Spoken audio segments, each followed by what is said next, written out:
Queridos, esse é um texto bem conhecido da igreja, a gente sabe de cor. Essa é praticamente, o Evangelho é a mensagem central da igreja. Isso para nós é básico. Nós conhecemos esse texto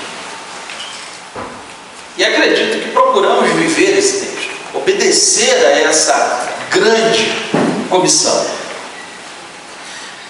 Mas quando eu estava lendo esse texto, quando eu perguntei para o Senhor, quando a Rafa pediu, gostou da minha, já sabe quem é, né? Quando a Rafa falou, pastor, você vai pregar no culto de missões. E aí na quinta-feira, não foi, acho que foi domingo que ela falou comigo, já estourou esse texto no meu coração, como se o Espírito Santo estivesse falando assim, prega sobre esse texto. E na hora o Espírito Santo me trouxe duas perguntas. Pode passar aí, Milena, por favor? Vieram essas duas perguntas: o que é o Evangelho e como pregar o Evangelho? Pode passar próximo. E logo na minha mente veio essa cena. A primeira cena foi a palavra Evangelho, que a gente sabe que ela significa boas novas. E aí eu, usando todo mundo em inglês, meti logo um good news, né? Em homenagem a Brenda, nossa americana aí, já comemoração à Copa do Mundo. Mas precisamos dar boas notícias para as pessoas. Mas que notícias são essas? E aí tem a cruz ali, a mensagem da cruz, o Evangelho do Reino, o Evangelho da cruz. E quando a gente fala em Evangelho também, a gente pensa nos 4 primeiros livros do Novo Testamento, Mateus, Marcos, Lucas e João, representado ali por aqueles animais. E quando eu estava domingo pensando, né, no Evangelho, eu lembrei de uma cena que vivi muito no Rio de Janeiro. Acredito que o Renato viveu essa cena, a Débora deve ter vivido essa cena. O pessoal aqui, o Ronaldo, não sei, o Ronaldo era da elite, andava de trem, entendeu? Mas a gente que andava de trem, tinha muita gente pregando no trem, né? A irmã lembra disso aí? Não é isso aí, irmã? As pessoas começavam no primeiro vagão, acho que eram 8 vagões, e terminavam no último. Ela começava lá no Gênesis e no Apocalipse, mas elas pregavam andando. E eu não sei se a turma entendia, porque a gente só pegava a mensagem fragmentada, né? Então, por exemplo, porque Deus amou o mundo, aí no outro vagão já ouvia, né? Para que todo aquele... Então as pessoas iam pregando, mas como colcha de retalho, assim, pedacinho por pedacinho. Muitos não ficavam parados no vagão. Tinha gente que ficava parado no vagão e pregava o Evangelho todo. Então nós viemos de um contexto do Rio de Janeiro, onde as pessoas iam para a rua pregar o Evangelho. Nas praças, nos trens, nos ônibus, as pessoas pregavam o Evangelho. E aí, quando veio essas perguntas, veio esse contexto de que a gente tem que dar boa notícia, veio na minha cabeça claramente que esse Evangelho, ele tem que ser pregado de uma forma completa, dentro do seu contexto. Porque se a gente tirar uma mensagem do seu contexto, a gente corre o risco de dar uma desinformação. Por isso, eu fiz aqui um exercício para a gente pensar juntos, né? Nós vamos ler aqui, uma manchete de uma notícia. Evangelho é boa notícia. Mas alguém consegue ler o ponto 1 ali? Só o ponto 1 da manchete da boa notícia. Ator é filmado beijando mulher do seu melhor amigo. Quando você ouve essa mensagem, vamos pensar num ator aí. 2 atores. Esse que você pensou, beijando a mulher de um outro que você também pensou. Quando você ouve a notícia dessa, você pensa assim, nossa, que vergonha, beijando a mulher do seu melhor amigo. E a notícia de baixo, do empresário? O empresário afirma que a empresa pode fechar amanhã. Mais de 5.000 funcionários vão para a rua. Gente, se você é funcionário dessa empresa, você ouve essa notícia, dá um desespero. Na outra, você faz um julgamento, nossa, que safado, que sem vergonha. Mas quando você coloca essas duas mensagens, essas duas falas, dentro exatamente do contexto que aconteceu, vamos lá dentro do contexto da notícia. Um que está referente ao outro ali da esquerda ali. O que aconteceu? A filmagem aconteceu dentro de um set de gravação de uma novela. Ou seja, Tinha que beijar, né? muda o sentido. Faz parte de um enredo, de uma novela. E é de baixo. Empresário. Pode ler? Pode ler, irmão. Empresário estava dando uma palestra sobre a importância de seguir as regras do mercado e dos riscos para a empresa que a empresa corre se não segui-las. Ou seja, o que ele está dizendo é que a empresa poderia fechar no dia seguinte e 5 mil pessoas estarem na rua, se ela não seguisse a regra. Não está afirmando que aquilo ia acontecer, mas está dizendo que aquilo poderia acontecer. Tanto é que a notícia é só: o empresário afirma que a empresa pode, se ela quebrar os princípios. Não muda quando você entende. Se você pegar a mensagem fragmentada, se você tirar a mensagem do seu contexto, ao invés de você informar, ao invés de você dar uma boa notícia, você arrebenta com alguém, né? Então eu preciso, ao pregar esse evangelho, de fato, pregar todo o evangelho. Porque senão as pessoas, a gente vai ver, tem acontecido isso direto, pessoas entendendo mal, e aí a moda é ser evangélico. Eu não lembro, não sei se vocês lembram de uma atriz que fazia filme adulto e se dizia o quê? Evangélico. A gente tem ouvido aí uma super graça afirmando que as pessoas, uma vez que aceitam a Jesus, não são mais pecadoras, então não importa o que ela faça, elas são filhas, então Deus vai perdoar, mesmo que ela saia fazendo tudo de errado.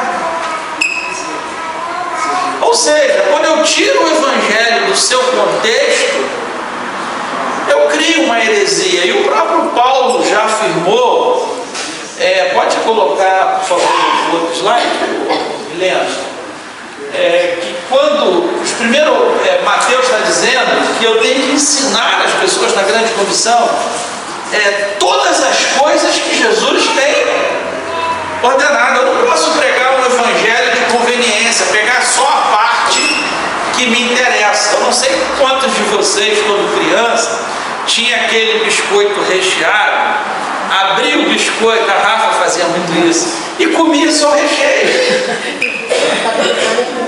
É o evangelho todo, para todas as pessoas. Eu não posso pegar só a parte que me interessa no evangelho.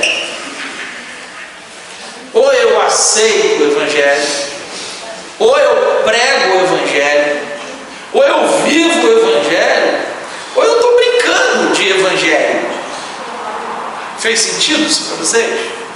Então a ideia é que eu preciso entender esse evangelho, que é a mensagem central do cristianismo. Os evangelhos, os 4 evangelhos, eles demonstram para nós que Deus se faz carne, que Ele envia, Ele se faz carne através do seu Filho Jesus. Ele envia, Ele entrega o seu Filho para salvar as pessoas. Mas salvar de quê? Salvar dos seus próprios pecados, salvar da escravidão e, consequentemente, livrar da morte do inferno. Mas eu preciso entender esse contexto para que faça sentido, porque tem muita gente que pensa assim: peraí, mas me tirar do pecado, mas eu gosto do pecado. E qual o problema do pecado? Eu vi a Débora dando carona para uma jovem, que veio aqui na igreja, e ela veio me perguntar sobre o que está acontecendo nesse mundo, por que aquilo ali era pecado. E aí eu entendi claramente que o problema daquela jovem era que ela não tinha entendido o contexto do Evangelho, que é o que nós vamos conversar agora. As pessoas elas não conseguem entender, ficar, por que eu não posso abortar? Por que eu não posso me relacionar com uma pessoa do mesmo sexo? Por que eu não posso me casar com um animal? Né? Se for o Edmundo, e se ele estiver solteiro, por que eu não posso me envolver com corrupção? Por que eu não posso mentir para livrar minha pele? Então, quando você não entende o Evangelho dentro do seu contexto, você vai dizer, mas peraí. E eu estava eu tenho estudado muito sobre congregacionalismo, e por causa desse Evangelho fora de contexto, nós temos dois grupos congregacionais nos Estados Unidos. Nós temos os liberais e temos os conservadores. Os liberais não acreditam que a Bíblia é a palavra de Deus. Ela acredita que contém. Eles não acreditam que Jesus é Deus. E eles não acreditam que o demônio e as pessoas que não aceitam Jesus vão ser condenadas. Afinal de contas, é bom. Ele não vai condenar ninguém. Esse evangelho fora de contexto. Aí entra aquele outro, o slide lá mais marronzinho, que diz que se alguém, Paulo diz, até mesmo eu, ou um anjo, pregar um outro evangelho, tem que ser considerado como o quê? Anátema. Então vamos entender agora, a partir de agora eu quero conversar com você para a gente entender exatamente o Evangelho, essa mensagem do Evangelho. Então, para a gente entender, eu preciso trazer a sua memória que toda mensagem ela tem três partes principais. Ela tem um remetente é aquele que está enviando. Ela tem um remetente, quem está escrevendo a mensagem? Quem está comunicando essa mensagem? Quem é o receptor, o destinatário? E qual é a mensagem? Qual o objetivo da mensagem? E aí o próximo slide vai falar exatamente dessas três partes. O próximo slide vai passar exatamente dessas três partes. E aí o próximo slide, alguém acorda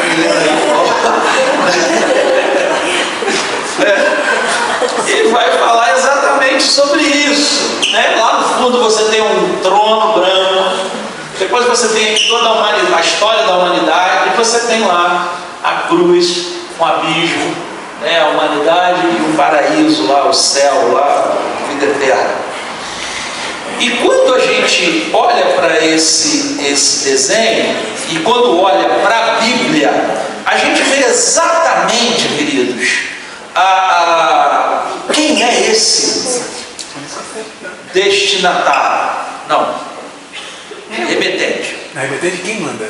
Quem manda? Então vamos pensar no quem manda. Quem é que manda a mensagem? Quem é que pensa no Evangelho? Quem é que quer comunicar com a humanidade? Agora eu preciso da participação de vocês. Quem? João? Deus. Quem é Deus, gente? Jesus pergunta para os seus discípulos assim: quem o povo diz que eu sou? Será que as pessoas aí fora entendem exatamente quem é Deus? Tem gente que acha que Deus é o quê? Vamos lá, você já ouviu definições de Deus. Até para as amigas, a Débora tem definição de Deus. E é para elas, Deus é uma grande energia. Não é verdade? Quantos já ouviram definições de Deus aqui? Pode falar. Deus é tudo. Deus é tudo. É como se Deus fosse a natureza, Deus fosse a árvore, fosse a terra, fosse o sol. A gente tem, as pessoas às vezes elas não conseguem entender a mensagem do Evangelho, não fazem sentido para elas, elas não reagem positivamente, porque de fato noção de quem é Deus. Alguém pega uma água, por favor? Porque parece que a água aqui é só quando está pastor, né? Poxa, é isso aí. O cara vai ser diácono, vai ser auxiliar e tem que ser, né? Fazer o quê? Tem que implorar, né? É verdade, mano? Então, gente, as pessoas precisam entender quem é Deus.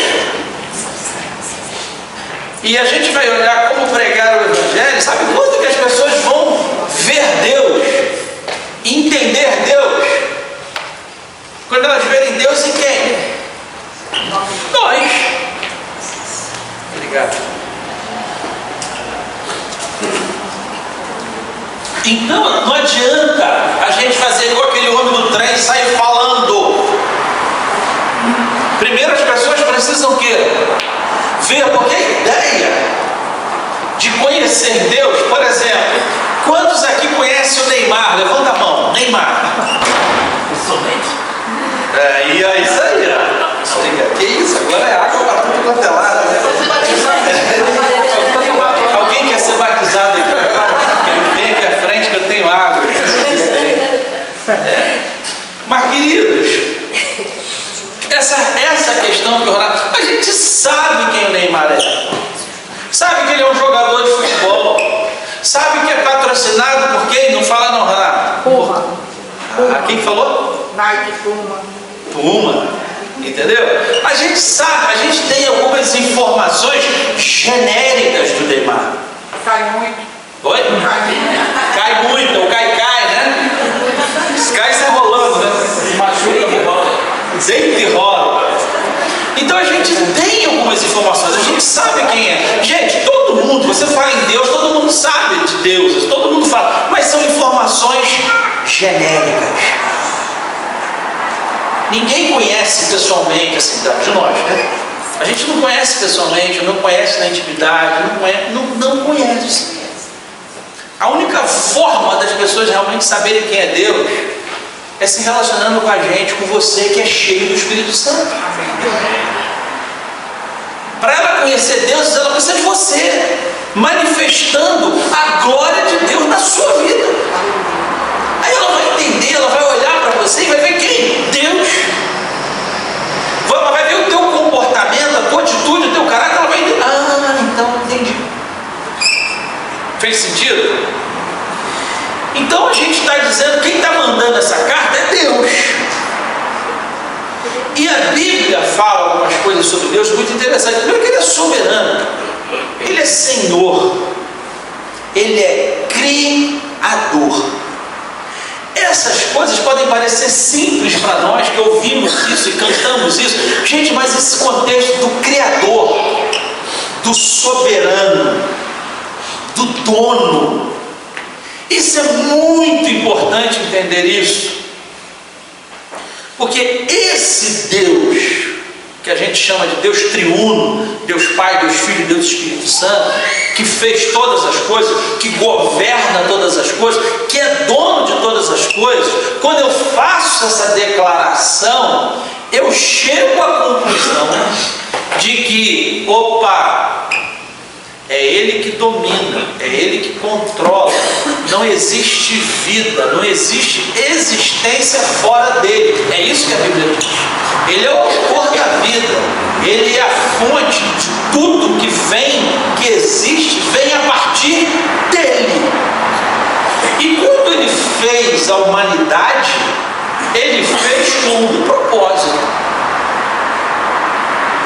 E aí eu entendo que esse Deus, Ele cria regras. E Ele tem intenções. Porque eu costumo falar para vocês que quem cria com um objetivo, com um propósito. Para servir a quem? A quem criou. Qual foi o ser? A criatura que criou o carro, que inventou o carro. Quem que pensou no carro? A criatura, não o indivíduo, mas a espécie. O homem, para quem usar? Quem pensou no óculos?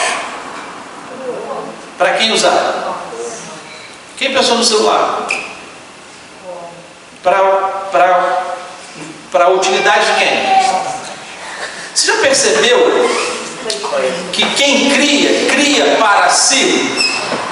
O que Deus fala, o que Paulo fala em Romanos? É 10? Porque dele, 11. Porque dele, O meio dele para ele sobrou Romanos 11. Romanos 11, 20, 36. 36, 36, tá isso aí. É por isso que ele é pastor, entendeu? Por isso que ele ganha água. Por isso que ele ganha água. Já entendeu, né, irmão? É outro patamar. Aí vai dizer que é porque é Flamengo. Também. Então, gente, quem cria para si, para cumprir o seu propósito.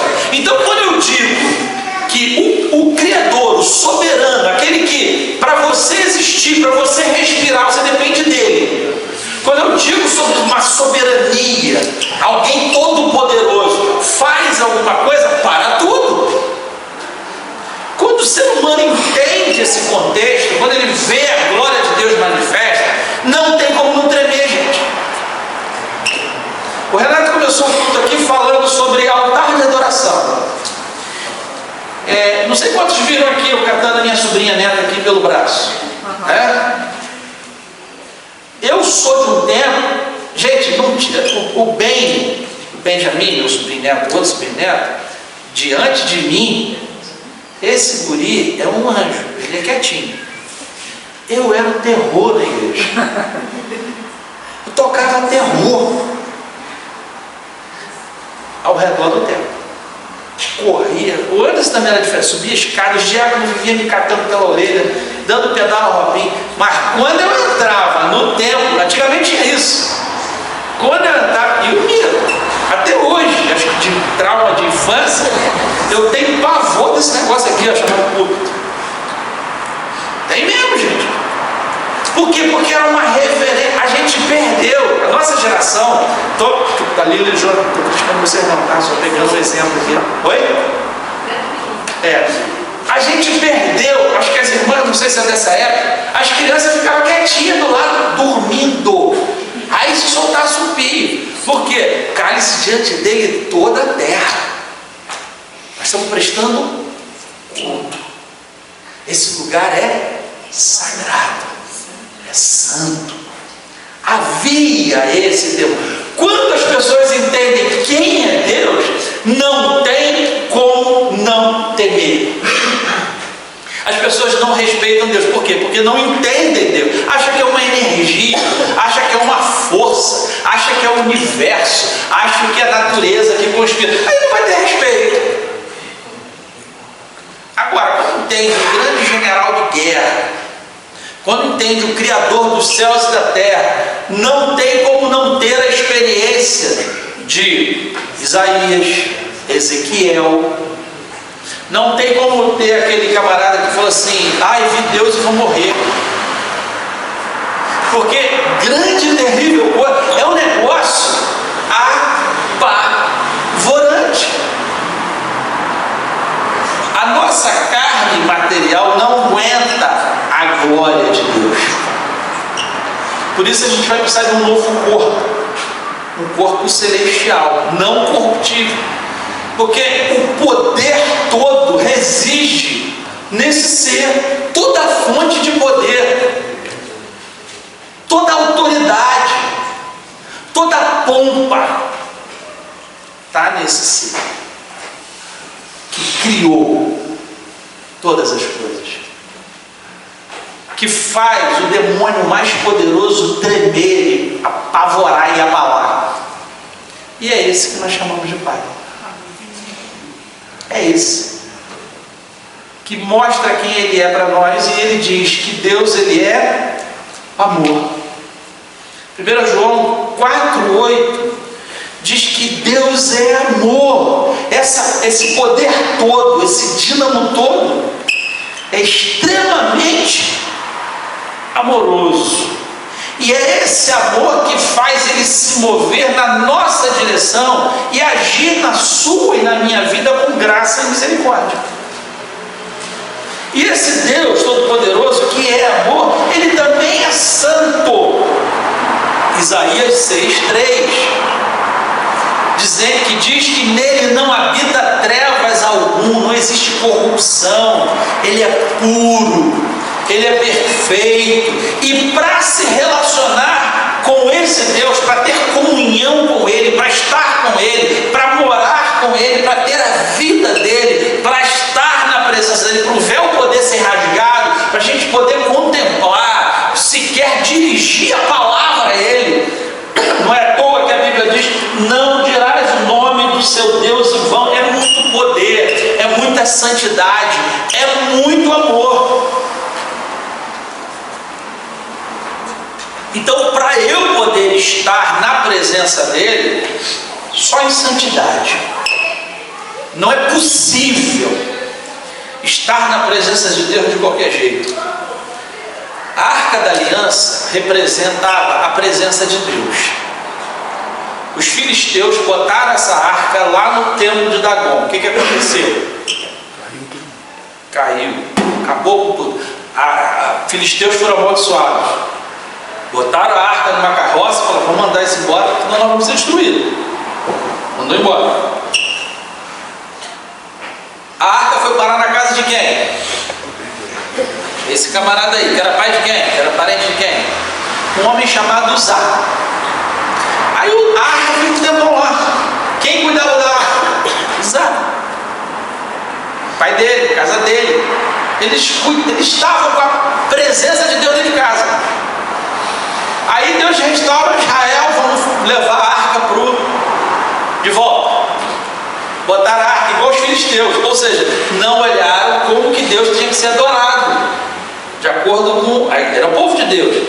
Os pagãos eram ignorantes. Deus não leva em conta o tempo da ignorância, mas ele não trata como inocente o culpado.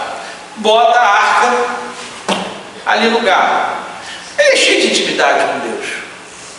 A arca, a glória de Deus está na casa dele. Mas quando o boi tropeça, o que ele faz? Bota a mão. E aí o que acontece com ele na hora? Ele desintegra, desaparece. Isso é o poder de Deus. Aí dá temor. Aí vão olhar nas escrituras e adoram o certo. E aí essa história do Uzá mostra uma outra característica de Deus, que Deus é justo. Escreveu, não leu? O pau comeu.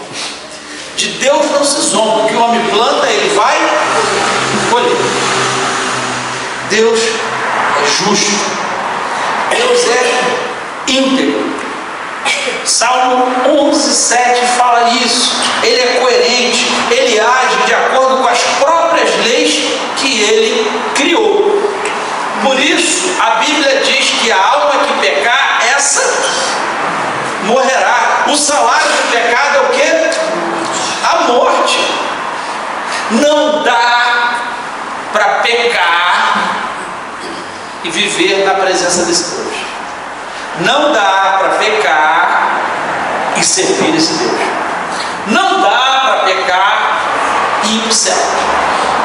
Quem peca merece o inferno. E a Bíblia diz que não há um justo, não há quem faça o bem. Então a humanidade, que agora entramos no destinatário. Então nós vimos que quem está mandando a mensagem não é qualquer um. Ele está escrevendo uma mensagem para um povo pecador. E a Bíblia diz: não há um justo sequer. Não há quem faça o bem. Estão todos destituídos da glória de Deus, da presença de Deus. É impossível entrar na presença de Deus em adoração. Dizem que os sacerdotes entravam no Santo dos Santos com uma corda o quê? Amarrada. O pessoal diz aí que caso Deus se manifestasse e ele morresse, o pessoal poderia puxar ele lá de dentro. Mas o que aconteceu com Jesus, com o véu? Aí eu consigo entrar. Mesmo esse vacilão aqui pode estar aqui atrás desse púlpito, por minha causa, não por causa da mensagem do Evangelho, por causa do sangue de Jesus, que me purifica de todo pecado, me dá acesso à justiça de Deus, à bondade de Deus. E aí o destinatário é toda a humanidade. Por isso é que ele desenha desenho ali, ó, essa humanidade que foi criada por esse Criador, a imagem e semelhança dele, estou falando Gênesis 1, 26 e 28, para que essa humanidade vivesse com a sua família num paraíso, gente, no jardim. Não era em Sepetiba, não era em Paracambi, lá em Rodeio, Pão de Ontem, em Itaguaí, Mazomba. Não, era morar bem. Deus cria essa família, essa humanidade, para que estivesse trabalhando para Ele. E o seu trabalho era como se fosse assim, uma forma, o Renato já explicou isso para a gente, como uma forma de adoração. E por que Deus faz essa família, coloca no paraíso, manda trabalhar? Porque Deus queria que toda a criação olhasse para essa família e enxergasse quem? O próprio Deus. A Bíblia diz que a glória do Senhor encherá a terra, assim como as águas cobrem o mar. Deus queria que o homem procriasse e espalhasse a terra. O que representava a glória de Deus? A própria humanidade. É como se as pessoas olhassem para a Rosa e para a Eide e vissem quem? Deus. E falassem, nossa, Deus é muito lindo, maravilhoso, bondoso. E as pessoas quisessem conhecer Deus somente ao olhar para vocês. Faz sentido isso? Na Bíblia faz. Deus vai olhar para como é que Deus é. Ah, Deus é desse tamanhinho, 1,5 metro, né, Rafa? Deus tem 1,5 metro, né? Opa! É porque olhava para Rafa e ia ver quem? Ia ver Deus. Então toda a criação tinha que olhar para a humanidade e ver a glória de Deus. Mas esse homem escolhe viver fora desse propósito. Por isso, seu lar não é mais um paraíso. A gente vê as pessoas vivendo, parece que estão vivendo dentro de casa, mas estão vivendo no inferno. Lares desestruturados, trabalho que é pesado, as pessoas já não têm aquela alegria de trabalhar, mas ela vai, por quê? Porque do suor do rosto, vou ter que produzir o meu sustento, agora o negócio é pesado, me aflige, eu estou aflito. A natureza, as pessoas não identificam mais que eu sou um representante de Deus aqui na terra, um bom mordomo. E pior, que essa humanidade está caminhando a passos largos para o inferno, para a morte eterna. E aí, esse é o povo a quem Deus está enviando uma mensagem. Um povo que perdeu o brilho da glória de Deus. Um povo que não respeita mais a Deus. Um povo que escolheu a iniquidade, transformar na sua cultura coisas que contrariam a palavra de Deus. Querem trocar o certo pelo errado.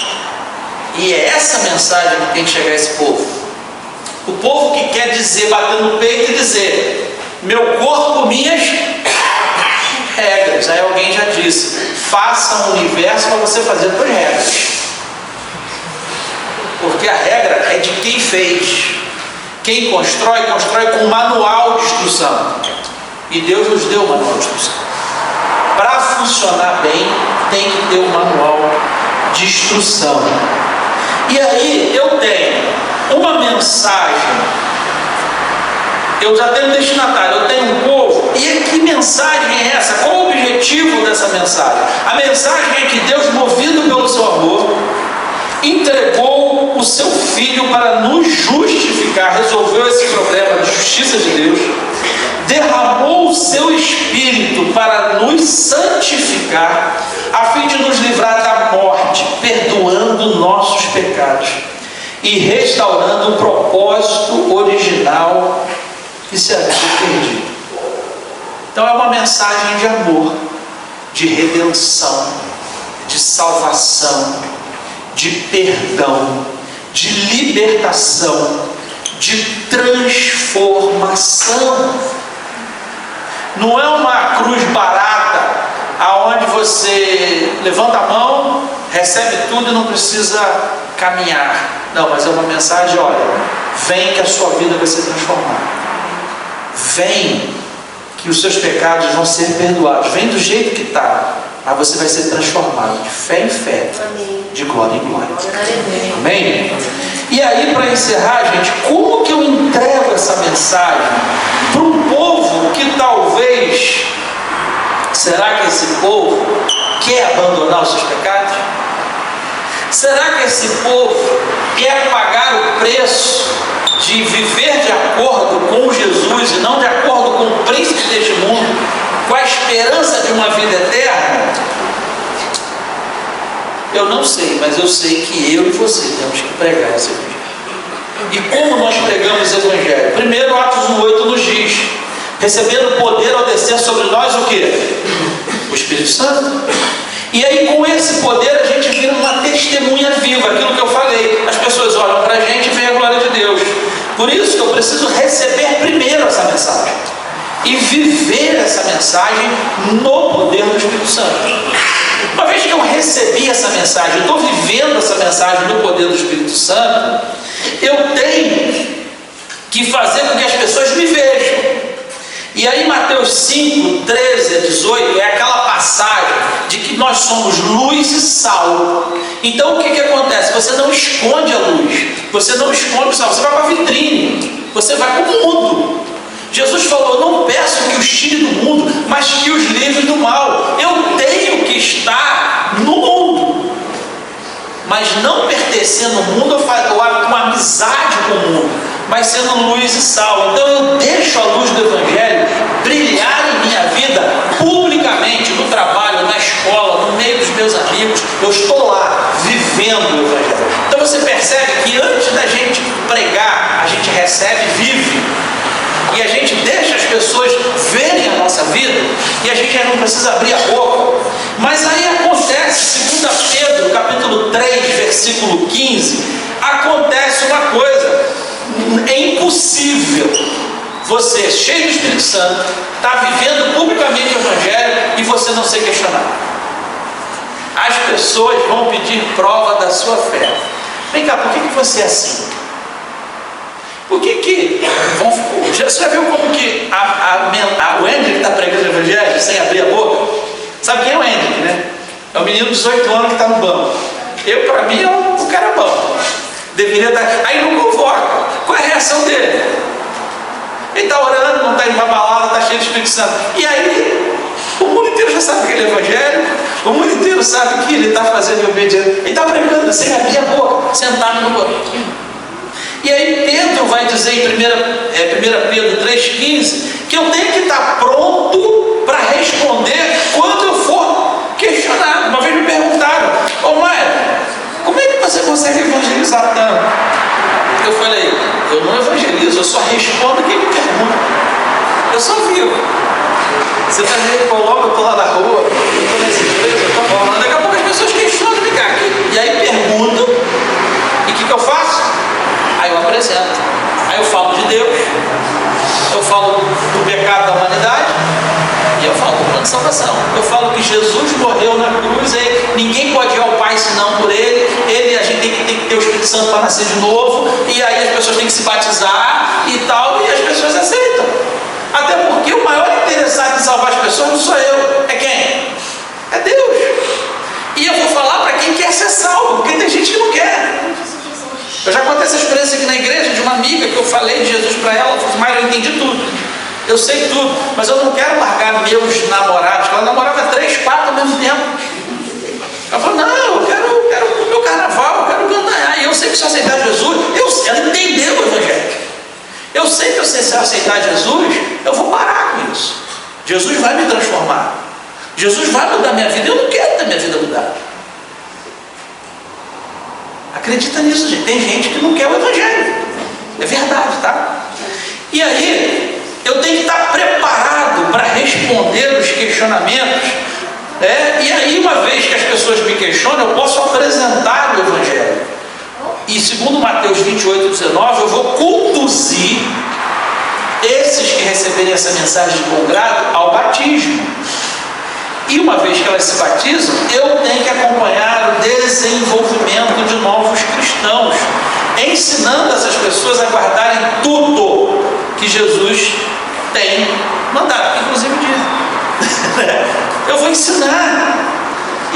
Mateus 28, 19 fala isso, Colossenses 3, 16, Gálatas 6, 1 e 2 diz que eu devo ajudar os mais frágeis na fé, Tito 2, 4, se eu não me engano, os mais velhos têm que ajudar os mais novos, tratar como irmãos. Ou seja, essa é uma forma que Deus estabeleceu para todos os cristãos. Então, diante da mensagem do Evangelho, qual deve ser a resposta do homem para ser salvo? Marcos 1,15 diz arrependimento e fé. Pode colocar o último slide? Arrependimento e fé. Gente, eu preciso entender que existe um Deus soberano que criou, teve um plano para mim e eu fugi desse plano. E agora Jesus me possibilita a voltar para os caminhos do Senhor. Então o Evangelho nada a ver. Olha, é uma boa notícia, você tem uma nova chance. É aquela questão da prova, você foi reprovado, mas Jesus vem te dar uma segunda chance. Se você quiser, se você acreditar, abandonar a sua vida do jeito que você está vivendo e viver de acordo com o que Deus quer, você vai ter perdão dos seus pecados e vida eterna. Não vai ser fácil, mas vai ser a melhor coisa que você pode ter. Amém? Amém? Que Deus nos abençoe.